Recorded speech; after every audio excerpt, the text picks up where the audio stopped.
अस्सलाम वालेकुम। उम्मीद है आप सब खैरियत से होंगे और मेरी दुआ है अल्लाह पाक हम सबको सेहत, हिदायत, आफ़ियत के साथ रखें।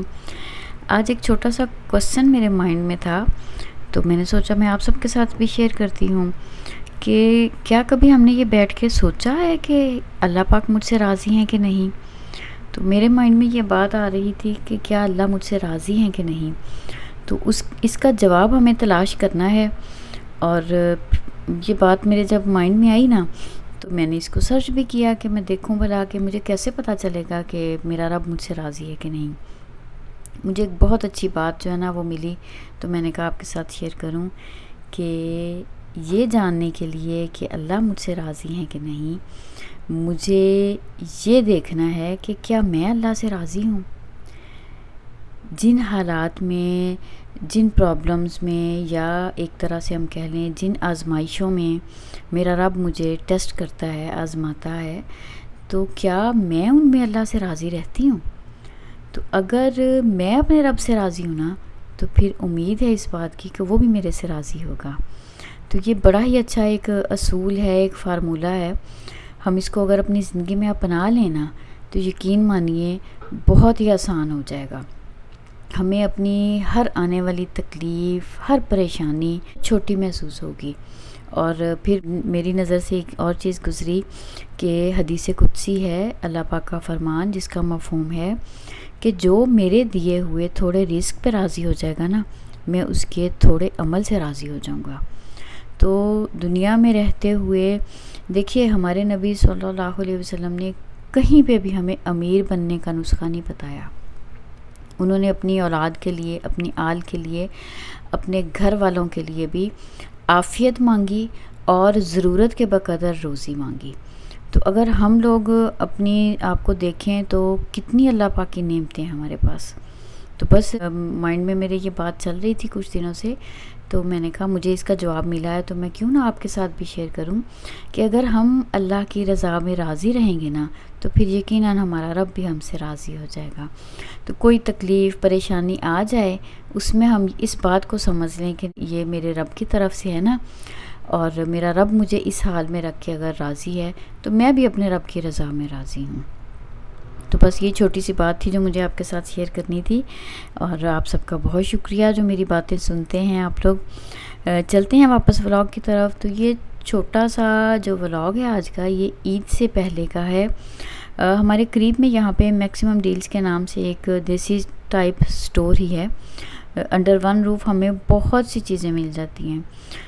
अगर हम कपड़े वगैरह देखते हैं ना, तो उसमें ये है कोई इतनी बहुत अच्छी क्वालिटी नहीं होती है, लेकिन जो होम एक्सेसरीज़ है ना, इनमें काफ़ी वैरायटी। अभी देखें, ये यहाँ पे मैं कुशन्स देख रही हूँ। हमें जैसे सोफ़ा भी चेंज करना है, नया सोफ़ा लेना है, मोस्टली तो 7 कुशन होते ही हैं सोफ़ों के, लेकिन मैं देख रही थी कि अगर मुझे कवर्स यहाँ पे, तो मेरे माइंड में रहेगा फिर यहाँ से अगर मुझे लेने पड़े। और कर्टन्स भी लेते हैं तो यहीं से। और मुझे जो है वो अपने किचन और बाथ के जो होते हैं मैट्स, वो मुझे चाहिए थे। तो सी ग्रीन कलर में मैं देख रही थी, अल्हम्दुलिल्लाह मुझे मिल गए थे। और ये ईद से पहले की ये वीडियो है जो मैं आपके साथ अब शेयर कर रही हूँ।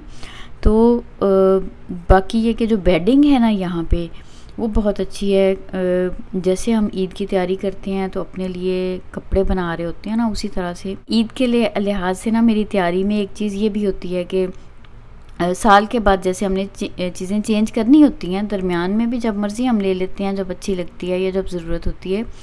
लेकिन जो मैट्स होते हैं वो, और अगर कहीं पे कर्टन्स वगैरह चेंज करने हैं, तो वो फिर ये होता है कि ईद से पहले एक जैसे लुक, अच्छी सी डिफरेंट लुक होती है, अच्छा लगता है। और अभी जैसे हमने पेंट भी किया घर को, तो कुछ मुझे घर के लिए चीज़ें चाहिए थी, इसलिए हम यहाँ पे गए थे स्टोर पे। ये यहाँ पे परफ्यूम्स भी हैं, ऊद देखें यहाँ पे कितनी वैरायटी है माशाल्लाह से, और कॉस्मेटिक्स भी, और गिफ्ट्स के लिए भी मतलब अच्छी जो है ना वो यहाँ पे वैरायटी है। फिर प्रेइंग मैट्स जो हैं वो भी, और टॉवल्स भी, इस किस्म की बहुत सारी जो घर की हमारी इस्तेमाल की चीज़ें हैं वो यहाँ से मिल जाती हैं।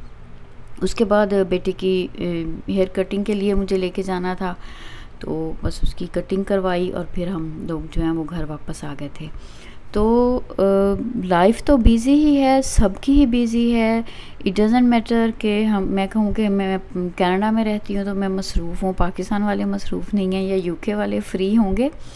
तो ज़िंदगी भाग दौड़ में ही चल रही है, सबकी ही बहुत मसरूफ़ियत के साथ चल रही है। दिन शुरू होता है और ऐसे ही हम लोग जो हैं वो अपने दिन ख़त्म होता है और जो रोज़ के कामों की लिस्ट होती है उसमें लगे हुए हैं। तो ज़िंदगी जो है ना ये आहिस्ता आहिस्ता ऐसे ही अपने इख्तिताम की तरफ जा रही है। तो कोशिश करनी है हमने कि हम अपनी रब को राज़ी कर लें। अच्छा, यहाँ मैं बना रही हूँ रसमलाई। हमारे घर में रसमलाई को इतने शौक़ से नहीं खाता, मेरा ही दिल कर रहा था तो मैं ले आई। और ये जो इंस्टेंट होती है, जो लजीज़ा का होता है, वो ही मैं जो है वो बॉक्स वो लेके आई हुई थी और उसी से मैंने बनाई। तो बना तो मैंने ली लेकिन इतने शौक़ से कोई नहीं सब ने खाई। असल में हमारे घर में जो ज़्यादातर बनता है वो अब आप जानते ही होंगे, केक बनता है या फिर कस्टर्ड वगैरह ऐसी चीज़ें बनती हैं, या समटाइम्स खीर बना लेती हूँ। तो रसमलाई बनाई थी मैंने, लेकिन ये कोई बहुत शौक़ से नहीं खाई गई, इसलिए मैं बहुत कम होता है बनाऊँ। तो खैर ये किचन के काम तो साथ चलते ही हैं।